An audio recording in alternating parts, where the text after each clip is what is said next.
Hello, everybody. Welcome along. My name is Benjamin Bloom. This is the Benjamin Bloom Football Channel, and this is Ask Away. And you asked, and I have delivered. First of all, very quickly, get your questions. Let's get that comment thread full of questions. But you asked for guests, and you asked for this very gentleman indeed.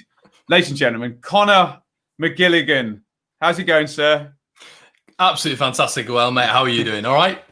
I'm all right, yeah. So we've had requests from both ends to collaborate. We were just saying, is it the same people making the requests, though? I'm absolutely fine if it is, but I've noticed there's a similar cohort, isn't there, which is brilliant. It's great having those collaborative fans, mate. There you go, there you go. So you can find Conor over at the One Leeds fan channel. Now, bearing in mind, I'm a championship channel and Conor is specifically Leeds and I do the Dearly Departed shows. If you are a Leeds fan who watches my channel, then it's very likely that you're already a subscriber of Conor's channel. But please do go over there and subscribe if we've missed that corner. I doubt we have, though, Conor. Just very, very quickly before we go to the questions, and we'll prioritise a few Patreon questions. How is the big time, my friend? Yeah, it's all right, Ben. It really is all right, mate. I'm plain sailing right now. It's been, I mean, obviously Liverpool away, brilliant, and just the hype to it's been incredible, really. Obviously, I guess you could call us a big team, Ben. I guess you could call us a big team. But going up against Liverpool, it was the whole media hype around it was brilliant, and obviously the channel. A lot of people seem to be watching what we're doing on the sort of Leeds platforms. So we're growing, mate, and it's brilliant to see the reach. You know, there's been Norwegian fans who've been in contact, Bosnian fans, Bolivian fans, Argentinian fans, obviously with Bielsa. So it's been really nice to link with even an even bigger demographic of Leeds fans everywhere around the world. And we've had a couple more football fans who've been joining in on the banter as well, as I'm sure you can imagine. But it's been now great, in the same division as Manchester United, yes. And don't worry, I have been told never to refer to them as United, or I get in. I was talking to Jay actually, who's a Patreon of yours, and he used to say I was likening it to if you ever call Bristol City Bristol, even in context, even like you've set it all up. Oh, this is Bristol City versus Preston or whatever, and you just slip out one Bristol or one United, then you're done. You're absolutely done, aren't you? Right, guys, what we're going to do, there's plenty of comments coming in. Thank you so much. We'll get to as many as we can. We do have to, I was going to say service our Patreons here, but that kind of comes out wrong. But let's just take a Patreon question first, and then we'll go to a live question, Conor. Guys, this doesn't have to be all Leeds. I've watched the Championship for years. Conor obviously was watching the Championship all of last season. I've been watching the Dearly Departed 5 in the Premier League. Conor is now watching the Premier League. Ask what the hell you like, and we'll get to it. But, Conor, there is, unsurprisingly, a Leeds-esque slant to all these questions. Let's take the top one. Oh, now, Lee, I know, is a Blades fan. So, Conor, Leeds are a good attacking team. Do you wonder if they are maybe a better version of Norwich? Great up front, suspect at the back. I don't think Leeds will be able to outscore the opposition in every game. The basis of stability for teams like Leeds, the Blades and Burnley is a strong defence. Obviously, can I just caveat that question by saying we're 2 games in and no one expects Leeds to either lose 4-3 or win 4-3. Where do you stand on the Norwich comparison? Because Norwich were, they were better than Leeds in 18-19, hence they won the title. They were a really good attacking side. They signed no players, and there was a bit of a sense that even in the Championship they couldn't defend. Whereas I think with Leeds, there was a sense in the Championship already that they could defend. And if I can just throw in, Sheffield United were already very good at 10, 15 minutes without the ball, weren't they? So is that comparison fair? And talk to me about the Leeds defence so far and how you see that playing out. Yeah, no, it's a really good point. I think the Norwich comparison, I get, of course you do. It's a side that was promoted last year and they did extremely well. They were, I mean, you'll remember this as well, Ben. They did a really good job on Leeds United when they came to Ellen Road. Yeah, I remember. Yeah. I think me and you have spoken about it, and they were probably the best side I've seen at Ellen Road last year. They were brilliant. But in terms of are they similar, they're not. We're a lot more dynamic as a side. And as you've spoken about there, the clean sheets. I mean, last year we kept 22, 23 clean sheets. Obviously, Norwich were quite infamous for conceding a lot of goals last year, but outscored. But Connor, in the Championship, I've said this to Norwich fans, agree with me. Just all out attack. I know Bielsa's Leeds are fairly similar. Like every goal kick, it's right.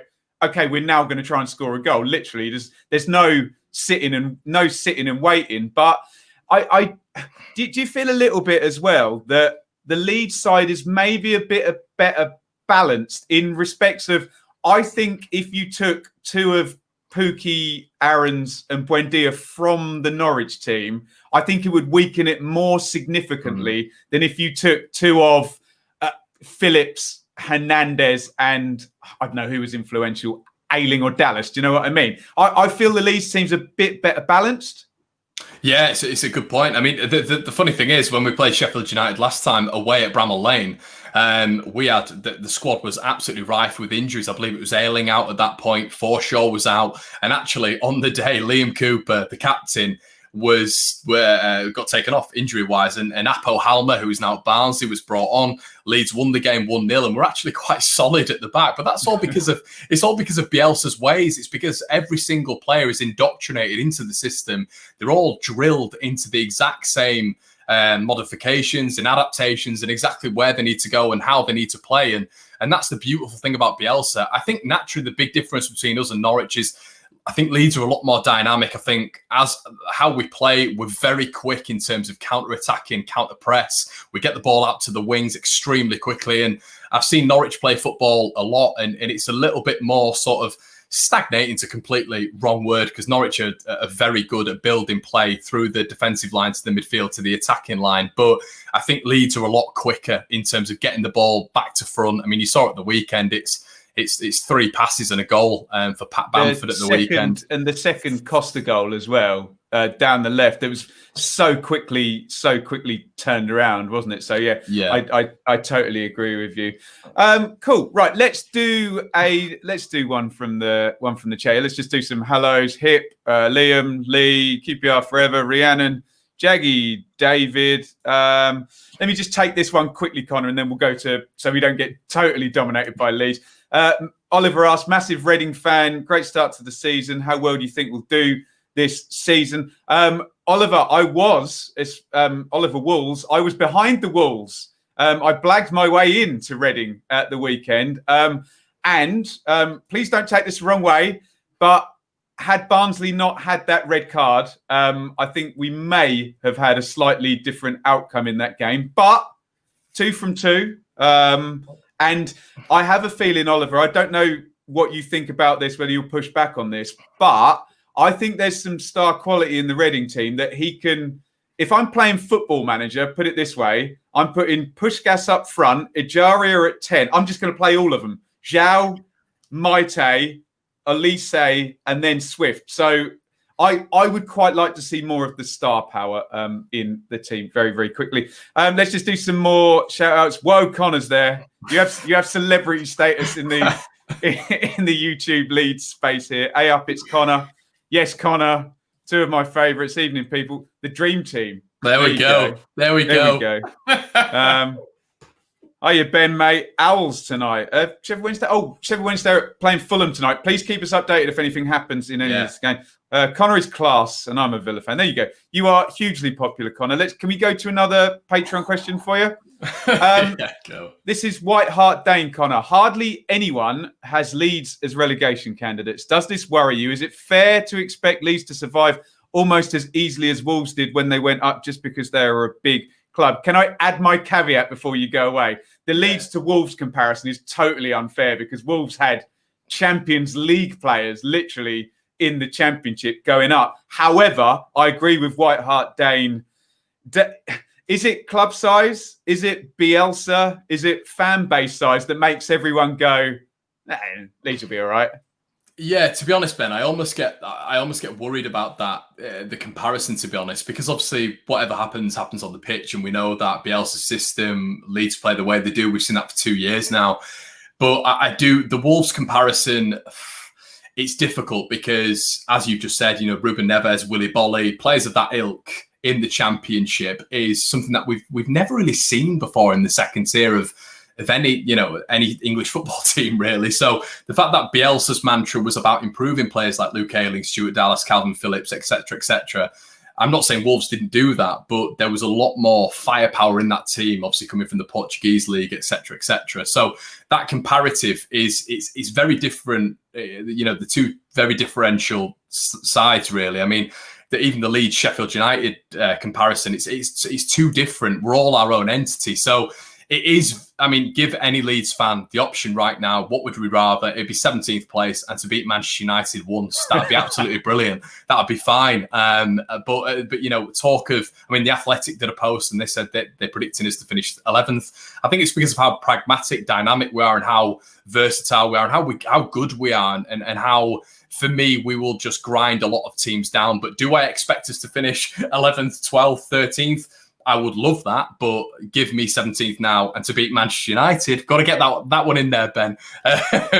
This year, finish 17th. I would bite your hands off, 100%. Quick thank you to Paul on the super chat there. Paul's got a cycling fundraiser he's doing as well. I'm sure, Paul, if you DM Connor, he'll publicise that on his channel 100%. As well. I was just going to come back. The closest we've seen, I think, is when Mike Ashley basically said to Rafa, get me back to I don't care if we lose 100 million quid this year, get me back to the Premier League. But that was very much, he signed, Grant Hanley, Matt Ritchie, Dwight Gale, and then Bolly and Neves and Diogo Jota was just a different level. Different league, isn't it?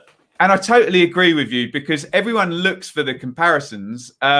Leeds are they're definitely more similar to Farke's Norwich than they were to Wilder's Sheffield United, weren't they? And then the Newcastle teams are different. They all come out in a different way. Omar asked, how's my fancy Premier League? Maybe he's seen the video I've put up today about Song Heung-min and me transferring him out before scoring 4 goals in one game. Not well, Omar, let's just say not well. Right, let's just do another question from the chat and then we'll go to another Patreon question. Oh, I've got to do that one, though. Is Yeboah's Thunder Bastard 25 years ago the best ever goal? Can I just say, from an outsider's point of view, the one against Wimbledon is way better than the one against Liverpool. I don't know what your thoughts are. Controversial, mate. It's the standard what are you saying? It's the standard of opposition, though, isn't it, versus Liverpool? Yeah, don't get me wrong. The one against Wimbledon was great, but 1-0 Ellen Road.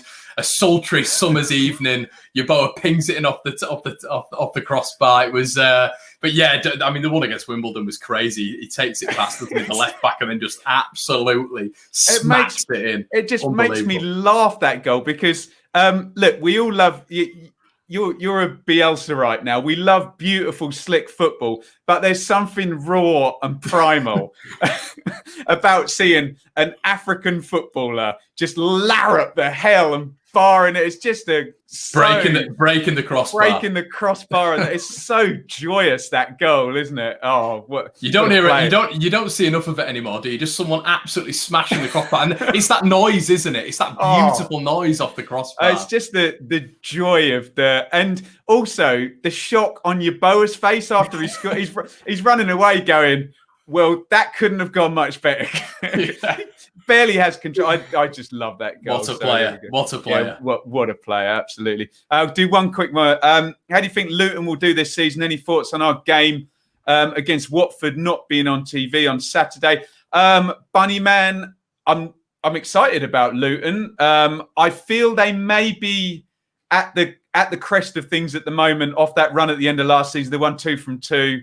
I think there might be a regression to the mean coming. No disrespect. They're doing fabulous to be where they are.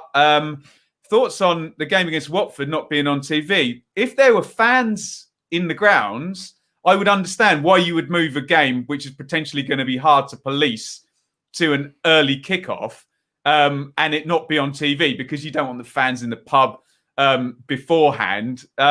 But no, I would. I can't even think who's on Saturday. I don't know about you, Connor, but I'd have Luton Watford on TV all day long. They have a huge grudge match and haven't played for about 15 years. Yeah, no, I'd agree, and I really I sort of love what Luton are doing at the minute. There's a lot of momentum in the side, and towards the back end of last season, they were absolutely brilliant. And going into the season, obviously the win against Barnsley, I actually watched that game because one of my mates is a huge Barnsley fan. Watched that game, and I thought Luton were absolutely brilliant. 2 players up front in Collins and Cornick who can change a game. And I think Luton will be absolutely fine this year. But with regards to Luton versus Watford being on TV, you'd like to see a game like that on TV, wouldn't you? 100%. We have a goal, actually. Fulham have taken the lead against Sheffield Wednesday. If anyone can get me the score. Oh, Abubakar Kamara, 9 minutes. We've also kicked off Millwall, Burnley, Preston, Brighton, and Stoke, Gillingham. So we have got 4 championship teams in action and one of the dearly departed. Keep us updated in the chat, guys. Thank you, Jay. Do we have to split that, Connor? He needs to start putting that on my channel. I'll give Connor half of that. He says, Ben and Connor in one stream. Take my man. It's very, very kind. Cheers, mate. And without giving you the sob story, I'm sure Connor will say exactly the same thing as me. Us guys trying to do this for a living need your support. And as much as it does sound trite, it's impossible for it not to sound trite. I don't know if you have this issue, Connor. We can't do it without you, and we are so, so grateful. Is there a significance to the 1919? Is that a Leeds thing? So Leeds were founded, Benjamin. We were founded, mate. Oh, the centenary. Okay. Yeah. Oh, right. So I should not get any of the money for not knowing that.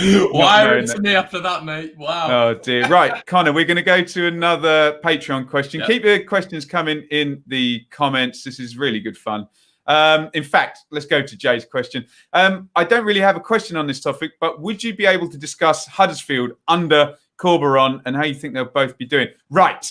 I'm going to take the subject and mould that into a question, Connor, for you. So what I want to know from you as a Leeds fan, first of all, was it a good career move to leave Bielsa's side and take the huge risk of going to Huddersfield, who, although they are a parachute team, he's not going to get any of the parachute money. It's going in the transaction to the former owners. So effectively, at a massively disadvantaged team compared to a Watford, Norwich or Bournemouth who come down and just are in a different stratosphere.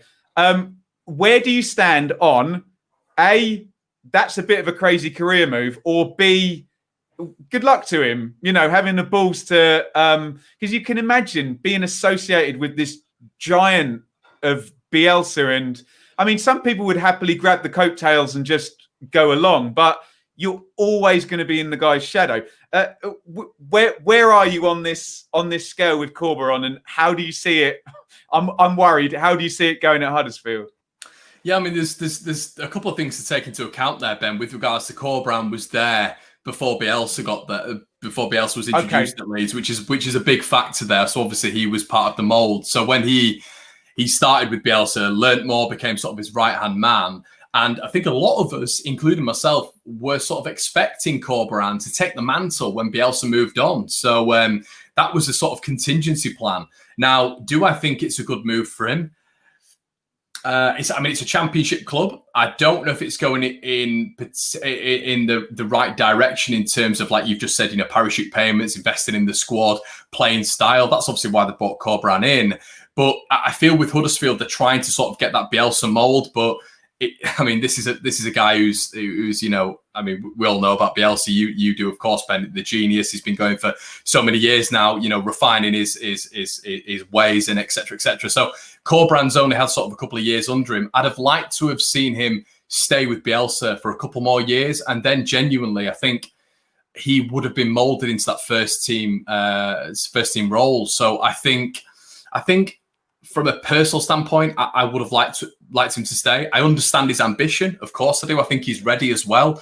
But do I think he'd have been a more sort of a better rounded coach, a well-rounded coach if he'd have stayed with Bielsa another couple of years and Bielsa would have left and then he'd have potentially taken charge of Leeds United at a better level? I think that would have been the better option. But I fully respect him and everything he's done, everything he's going to do, hopefully, at Huddersfield. But the next question you're asking there is, will Huddersfield supply him with the goods? We've been in a brilliant mould at Leeds United with Radrizzani, the whole coaching staff. We are set up now for for a Premier League status. I don't know if everything at Huddersfield will feed into Corbrand's plans.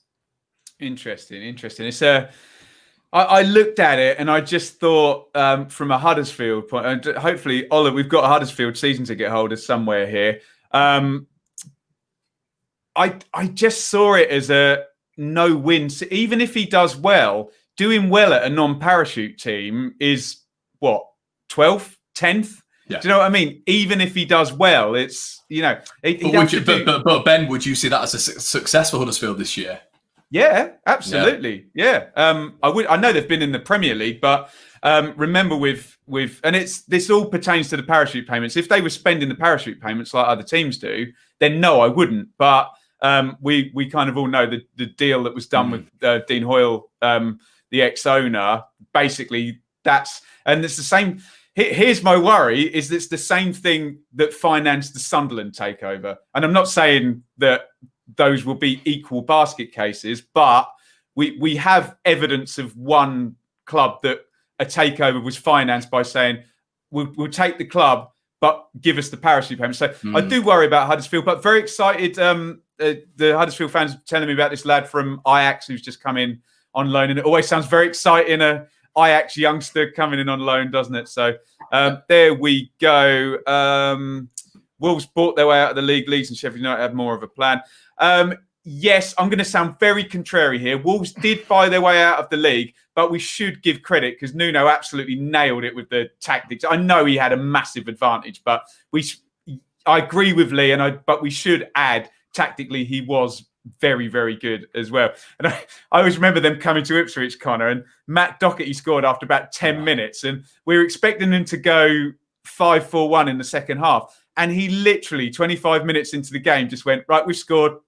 That's our 3 points. Go on, then you try and score. We got nowhere near them. That must have been quite nice actually. If you just sat back, because what they did at Leeds is they came and absolutely took us apart. I believe that season they scored 4, and at Molineux they scored 4 as well. I think that season they beat us 8-1. They were for me. I mean, we talk about Leeds, Sheffield United, Norwich, of course, but if you just take those 3 out of it, which you can't really do, but if we're just talking on Wolves here, they were. I mean, I'm sure you'll admit, Ben, they were just. I've not seen. I don't think I've seen a championship side that good. They were just so well-rounded and absolutely frightening at this level. That was one good thing about having Mick McCarthy, is that he could limit both of those games to 1-0 defeats as opposed. We were never going to win either of them, but at least we're only going to lose 1-0 with goal difference, Ben. Goal difference. Yeah.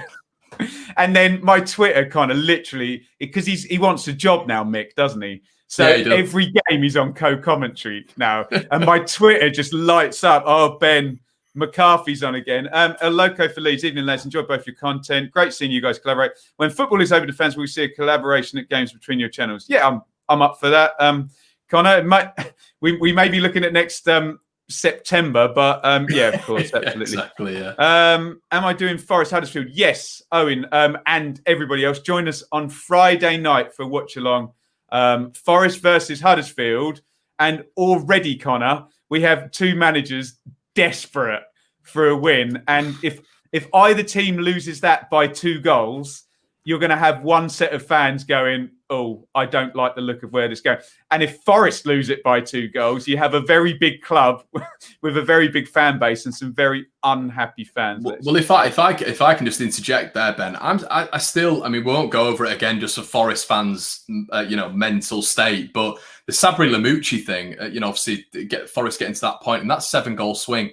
That's something that I've not seen. I apologise, Forest fans. I've not seen that before. Like, that was ridiculous, and Forest did deserve to get in the playoffs last year, so it was such a shame. But in terms of Forest, they're brought in some good signings, and obviously the rumour going round now is obviously Eddie Howe potentially coming into Forest. That'll be definitely interesting to watch. I just have a feeling, Connor, Eddie Howe.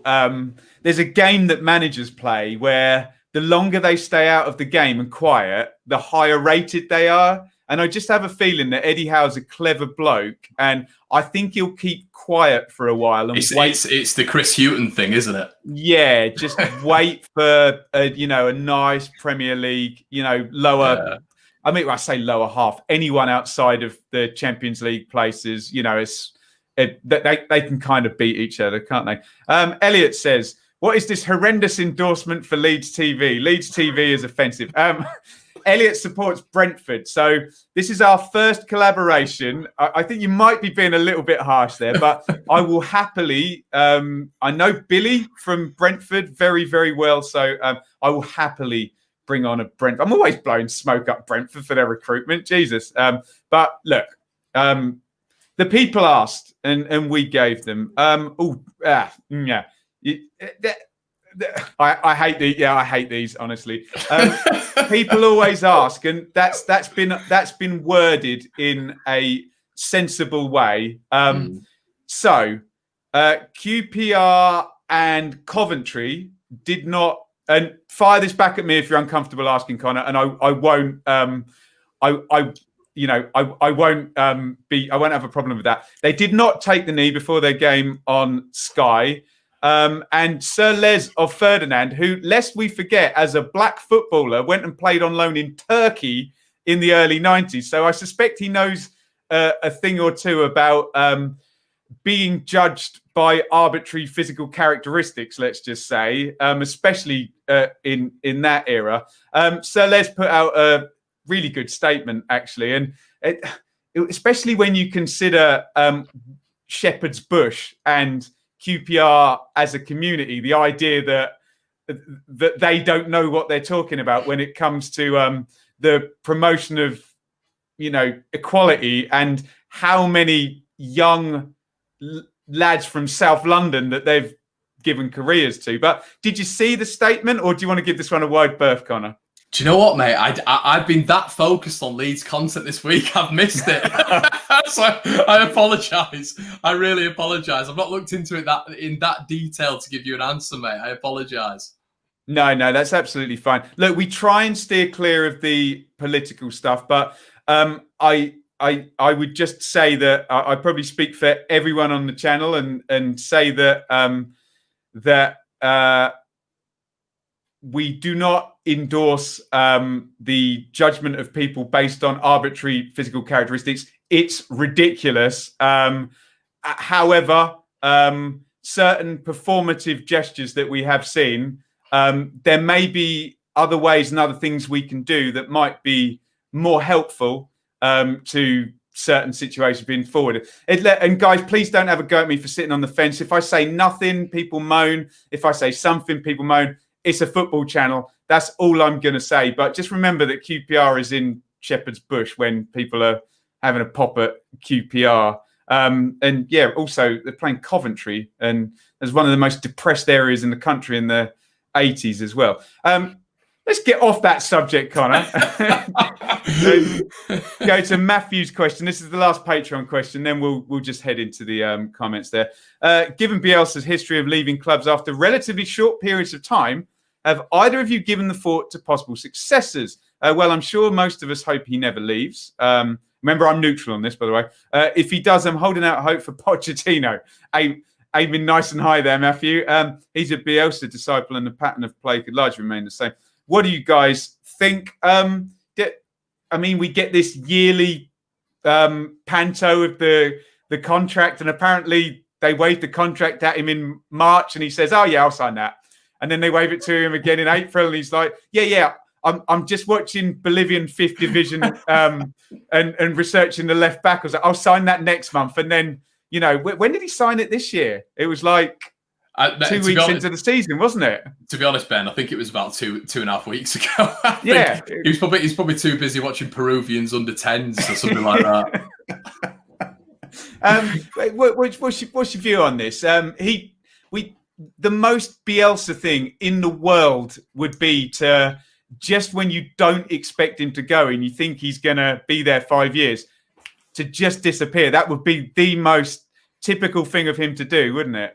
Yeah, obviously the biggest sort of time that we thought that was going to happen was obviously the press conference, the whole Spygate saga. That's probably when we thought that was going to happen the most. But since then, Ben, I think we've all been quite relatively comfortable. And the reason I say that is because so many clubs, and I'll use Lazio as a big example, he goes to the Lazio board initially with sort of 7 targets. Lazio essentially panning back and say we can only get 2 or 3 of those. Bielsa leaves the club. He had a falling out with Bilbao as well, allegedly a falling out with a couple of other clubs as well.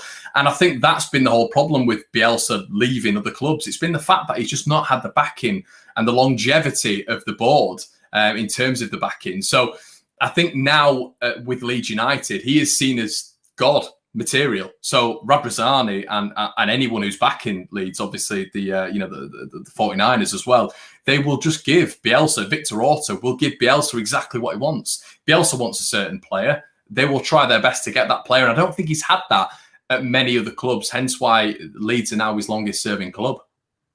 And I think he was just romanced by all of it as well. This club that was kind of in the wrong spot in the pyramid, and that you could go in there and and fix it. I suspect that I don't think these Pochettino and Bielsa things are going to line up. I just suspect that by the time Bielsa makes his, no doubt, whips his cape away and just vanishes off into the sunset, and I don't know what he'll do. I suspect Pochettino would be somewhere else. But a name to be honest, Ben, a name that I would look at. You all might think I'm absolutely crazy with this. It also depends on his trajectory in terms of managerial career, if he manages to get another job. But a manager I would look at is someone like Gerhard Struber. It's very, very, very controversial. It makes perfect sense. I absolutely love, and I'm sure you guys have as well, watching this brilliant football channel. But if you haven't watched how Barnsley play with sort of a lower ebb squad, go watch them. And a fantastic squad, and they play a very, very similar way to how Leeds United play. And if Gerhard Struber can make that step up to maybe a top-end championship club and Leeds stay in the Premier League, who knows? We don't know how it's going to go hypothetically. But then he could make that step up to Leeds United. You saw Bielsa embrace Struber after Leeds played Barnsley, and there was definitely some words said there.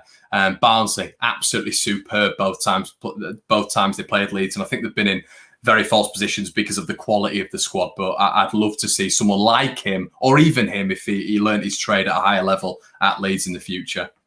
Connor, you'll get a kick out of this. So I was at the Reading-Barnsley game. So Barnsley have a player sent off, and it was just before half-time. So I'm sitting there, and because I'm a complete nerd and happy to admit it, I'm like, right, what does Struber do with 10 men in the second half? He does not care, this guy. So I had a good look at it, and he was playing 3 at the back, and his centre-half got sent off. So basically, he went to a back 4, but we still expected his fullbacks to be wing-backs. Took out his number 10 and put an extra central midfielder on, and still played 2 up top. So we got to the press conference, and I asked him, I said, when you came out at half-time, I'm seeing your fullbacks flying forward, an extra central midfielder and 2 up front. And he obviously liked the question because he kind of gave me a wry smile. And he was like, is this what you get in England? You expect me to just sit and wait for something to happen? And he's like, nah, absolutely not. So,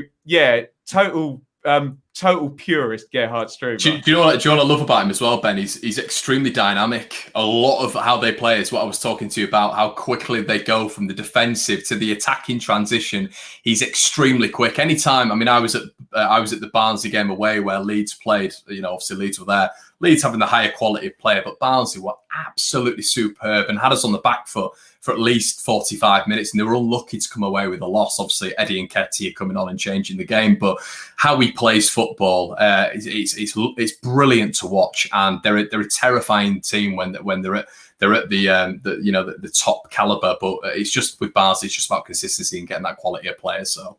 And it's one of those managers where you think, what would you be like with better players? You kind of look at it and you think, which Ben, a lot of people have been saying with regards to Bielsa, but Barcelona, Real Madrid, whoever you want to, talk about in terms of the top clubs. So it's interesting. But it's strange with these type of managers because some of them where the manager is the big personality around, it doesn't work with elite players, does it? Because they have their own, it kind of works with Calvin Phillips and Luke Ayling, like, I can make you play for England, but if it was I don't know, Marcus Rashford. No, he'd be brilliant with Marcus. I don't know. You know what I'm saying, don't you? That sometimes with super elite players. Can we take Daryl's question there?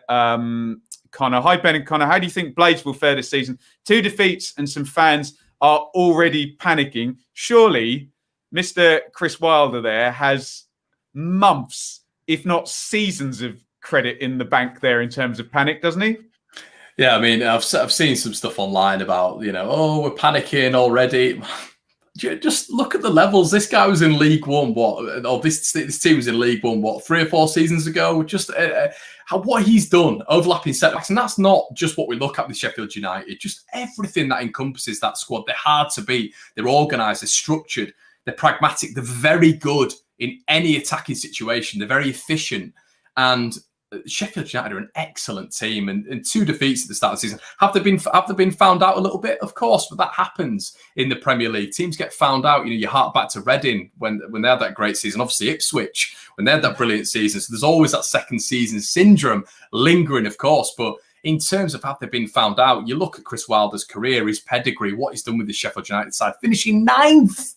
You cannot be upset after 2 defeats, because I thoroughly expect Sheffield United to turn it around. Connor, big mitigating factor in that last game at Villa. I did that as a watch along. Red card and then missing the only big chance, statistical big chance. I know people get cross with me, keep quoting the big chance statistics, but they should have got something from that game on the numbers by missing a pen. So they seem to struggle at Villa just getting that goal over the line, don't they? Yeah, right. Oliver asks, how do you rate Millwall under Rowett? Interested to know from a Leeds fan, and how do you think we will do? Well, there's rumours about me, but I'm not a Leeds fan, so I can't answer that one. So, Connor, Millwall under Rowett, match made in heaven? Yeah, I mean, just coming from a Leeds fan, it's never easy. I mean, they are always excellent against us. They make it difficult. God, I cannot stand playing Millwall because, as I say, they always make it difficult. They're compact. They're decent going forward with efficiency, as I've just spoke about with Sheffield United. They're a good side, Millwall, and they're punching well above their weight as well, by the way. I mean, I've seen your show a lot of times, obviously, Ben. And with the teams in that league, for Millwall to be finishing in the top 10, it shouldn't be happening, but fair play.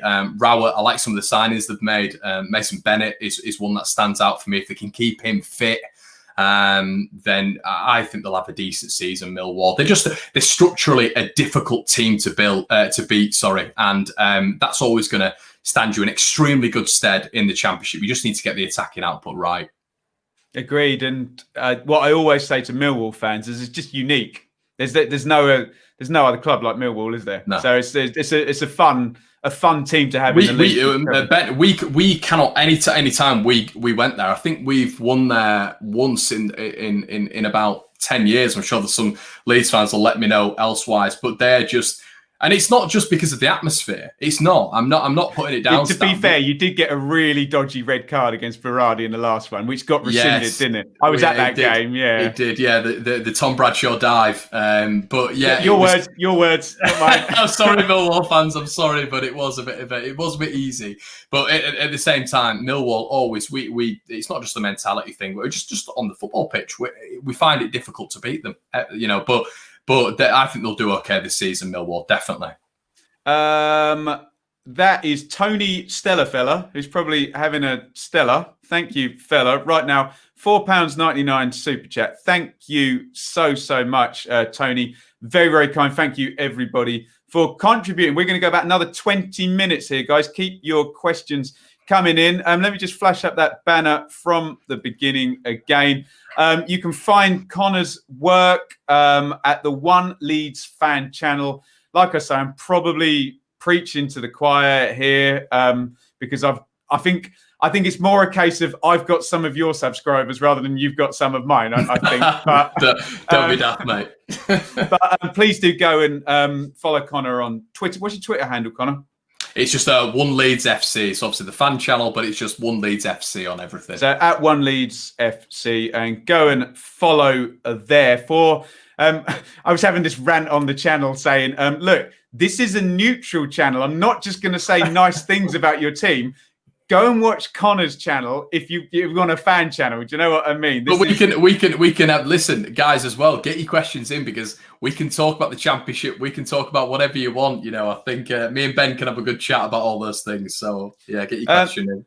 This is Ridley, and no one will ever be able to answer this question after I've answered it, because I will win the victim stake. So worst feeling in football I've ever had. Is it Norwich by any chance? Yeah. So the great Ipswich Town falling into Norwich's shadow in the 2010s. Horrendously not winning a derby match in 10 years, for God's sake. Going 1-0 up at Carrow Road in the 89th minute with the captain, Luke Chambers, scoring, and then yet managing to concede a 94th minute equaliser to continue the...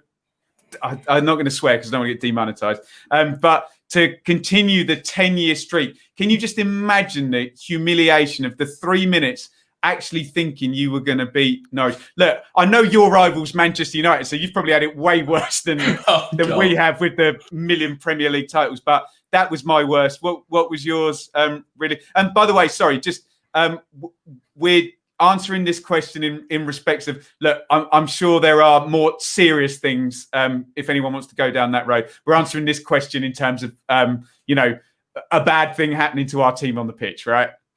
Yeah, of course, man. Once again, that team Millwall, they had to bring, and this is the thing. We've had problems with Millwall for so many years, Ben. League One, the playoffs, the semi-finals, and there was, I think they wouldn't allow a certain amount of Millwall fans up, so I think there's about 100 of them in the away end in the old cheese wedge at Ellen Road.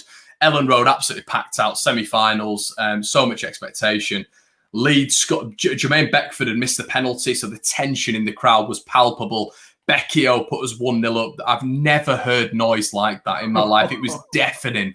Becchio put us 1-0 up, and then Jimmy Abdu stumbled a ball over the net. The Millwall fans in the corner go crazy. Silence you stadium, yeah. You could hear a pin drop, and it was, oh God, my heart sank.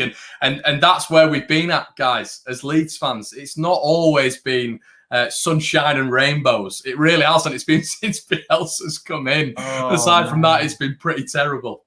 But that, Connor, there's something about that venue, and I don't want to hark back to Lampard, but exactly what you just said just sent a tingle up my spine.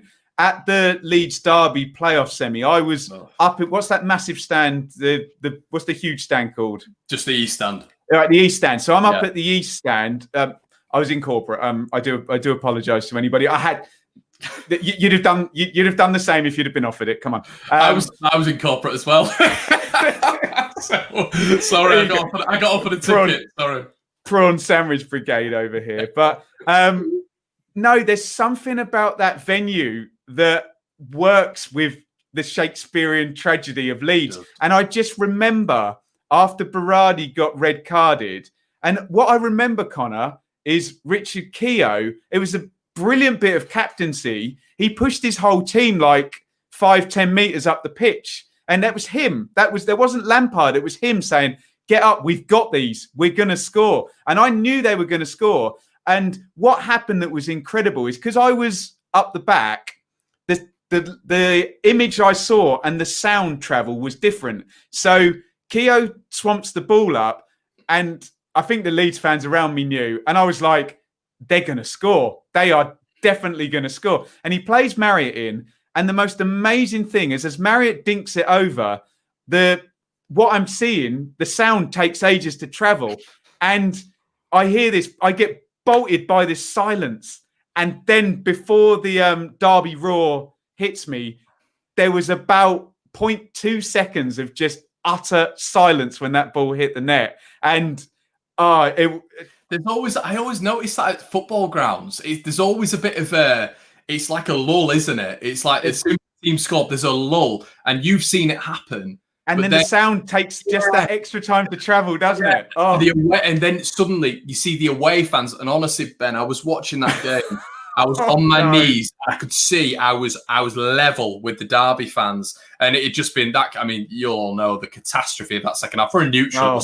It must have been unbelievable. Probably the greatest championship game of all time for a neutral. But when it went in, I mean, I looked at my mate and I thought, this is just Leeds in a nutshell. It really is, and it was incredible. Absolutely God, Ben, you're taking me back to some bad times here, Ben. That's number 2. No, I know.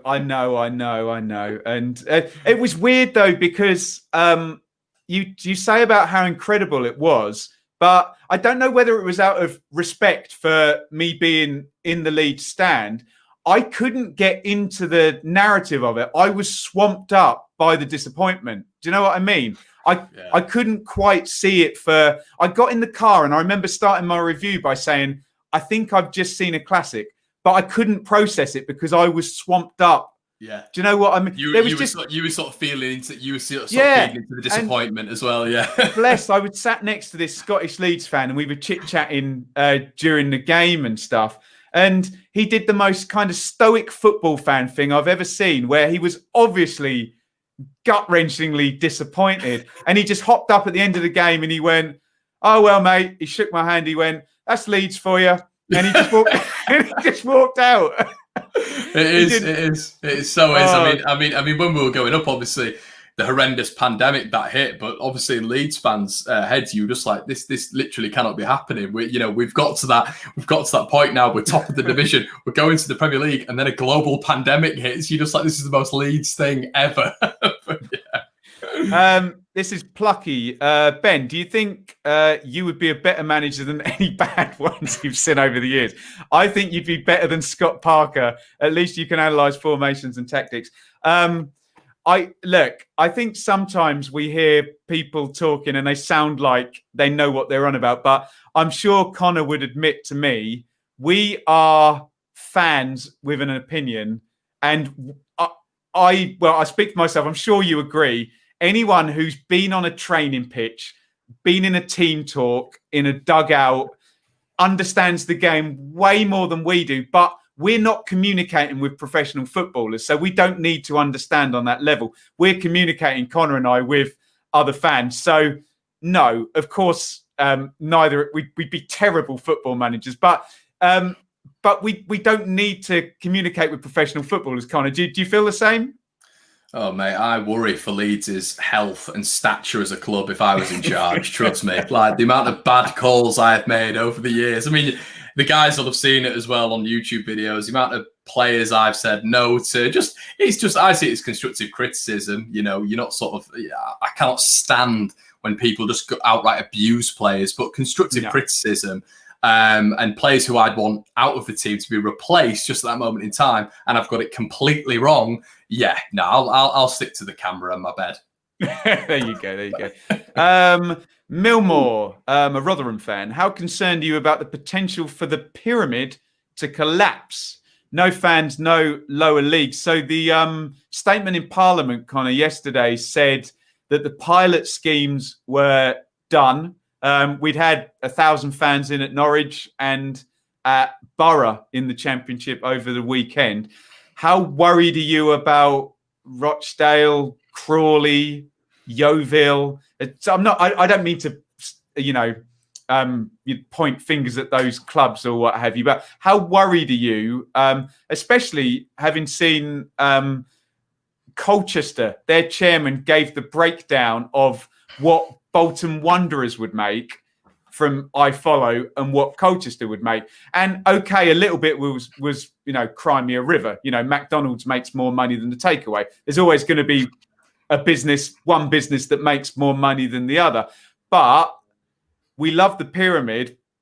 Is this the end of 92 sustainable clubs if the stadiums are closed until March?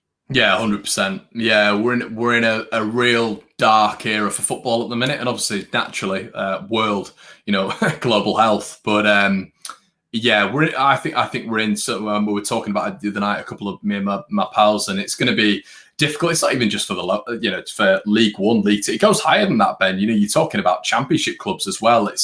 it's going to affect so many clubs. I think the Premier League is sort of in this nice little bubble, and maybe potentially some top end Championship clubs, obviously with the parachute payments, with a little bit more external sourcing of funds. But I think I really am worried. And I played football for York City for a considerable amount of time. I've got a real affiliation with York as well. And I am deeply worried about lower ebb clubs.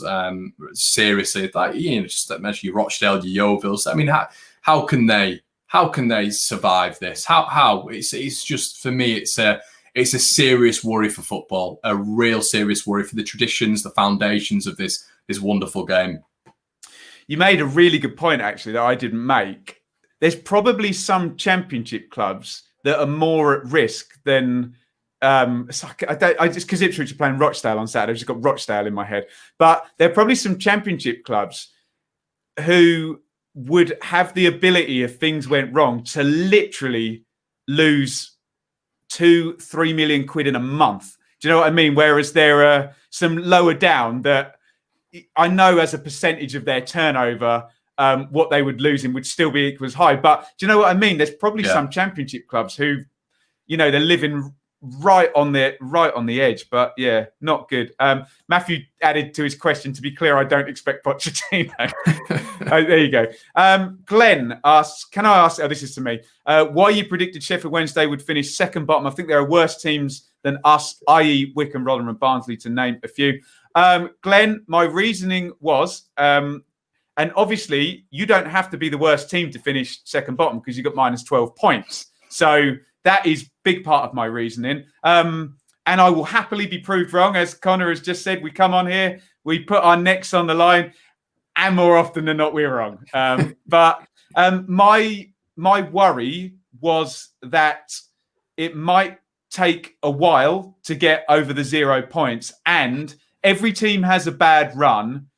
I don't know what you think, Connor. I think Sheffield Wednesday, and you'd know more about Gary Monk than me, actually. I just worry that there's an argument they could get to 20 points quite quickly, be on 8 points, and then go on a bad run. And it's just such a handicap. And I just worry about the psychology. However, who asked the question? However, Glenn, very impressed with the start and the win and the draw in the first two games, and handsomely won the at Rochdale, actually won in the EFL Cup. Talk to me about Gary Monk, Sheffield Wednesday, and minus 12 points, Connor. Okay, well, we had the minus 15 points. Obviously, it was League One. That was League One, so that was very different in terms of just obviously levels. But I think the big thing with the minus points was the camaraderie. At the time, we had Dennis Wise and Gus Poyet in as sort of like first and second in command, and Leeds really got a good camaraderie together, and we just absolutely steamrolled it. We ended up in the playoffs that year, obviously lost out in the final once again to Doncaster at Wembley. But one of those things where you gather a little bit of momentum and you can really eradicate those negative points. So I understand what Glenn's saying. In the Championship, it is a level up. So can you sustain that consistency week in, week out? Because you can go through a barren spell in the Championship, as as many clubs know, of no winning 6, no winning 7, no winning 8. That can happen. But Sheffield Wednesday have made some smart additions, Kachunga, Dunkley, etc. But I just don't know if there is enough firepower for Sheffield Wednesday to build up the consistency to eradicate those points, that point deficit, and avoid relegation as well. Because there's teams at the bottom, even Wycombe and Rotherham, who are going to be picking up points. The Championship is so inconsistent and you just can't predict it. But I do fear for Sheffield Wednesday, definitely. Matthew asks you, Connor, is there a Championship club you'd like to see in the Premier League? It's difficult, Ben, because everyone hates us. So I've kind of just mirrored that hate. But in terms of what I like to see a club in the hate. Yeah. So I'm just reflecting the hate back onto the Championship clubs. But in terms of longevity out of the Premier League, Maybe Nottingham Forest. Nottingham Forest, I've got a little bit of a soft spot for, even though, once again, they do hate Leeds. But it's difficult, Ben, for me to give you a sort of completely unbiased opinion, because we've just read the open goal would be if Ipswich was still in the Championship. Yes, you exactly. could have just said Ipswich. I would have said answer of the day, and we all move on, don't we? We'll go with Wickham for the laugh. There you go. It's difficult for me because I have this implicit bias of wanting as many big clubs in the Championship as possible for the well-being of my channel and to get good interaction and stuff. So I don't actually like it when Villa and Leeds and the like with the giant fan bases go up. But yeah, so I wouldn't want to lose Forest to be honest. But there you go. Alex asked, do you believe Steve Cooper will last the season? Wow. What is a good finish for this Swansea team? I guess you can tell by the surprise in my voice that I think Steve Cooper's doing an excellent job at Swansea. I think the ownership there isn't that interested in ploughing much money in, and they have been a parachute team. I think previous managers there have pulled rabbits out of hats with James and McBurney and sold them on. And you mentioned Millwall, Connor. I actually think Swansea, given that they haven't piled in the parachute money, I suppose the biggest investment is Andre Ayew's wages, because we all expected him to go out. But do you think Swansea can be? Where did they finish last season? 6th, didn't they? Snuck in on Forest on the last day. Higher or lower than 6th?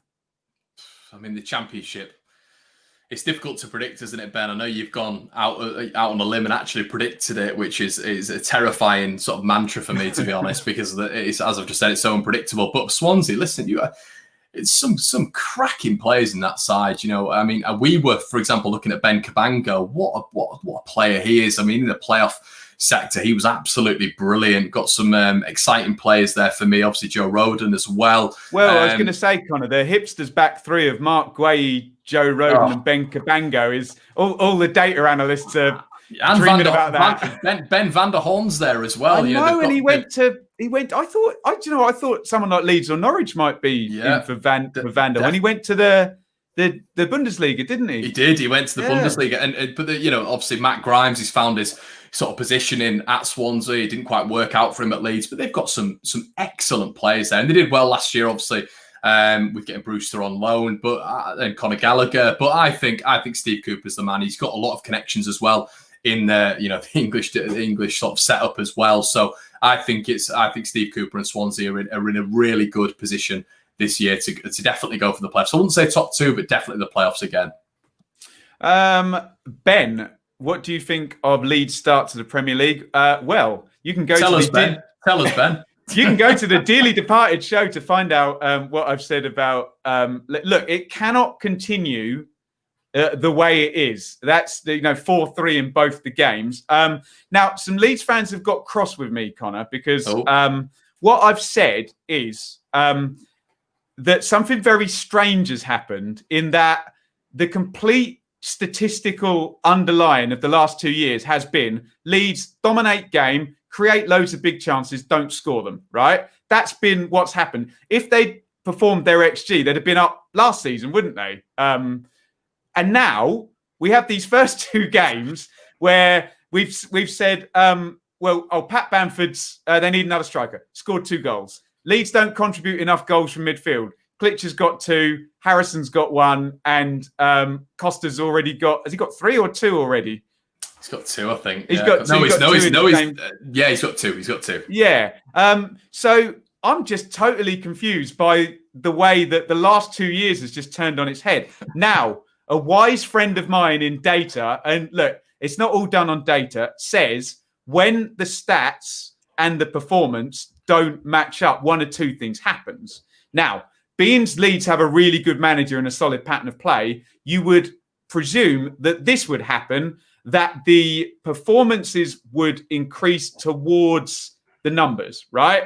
But sometimes the opposite happens and the performances decrease downwards towards the underlying numbers. And look, people get cross with me looking at big chances and XG, but Leeds are finishing like Kevin Phillips in Sunderland prime. They're scoring all of their chances at the moment, which is just so strange because they weren't doing that for the past 2 years. So what I think of Leeds start is I'm very confused, Connor, as to I expected them to go up, everyone to go, wow, they're good, and for them not to win many games in their first 5 or something. But it's been the total opposite, scoring all of their chances and not actually looking like, you know, the game state that we've had.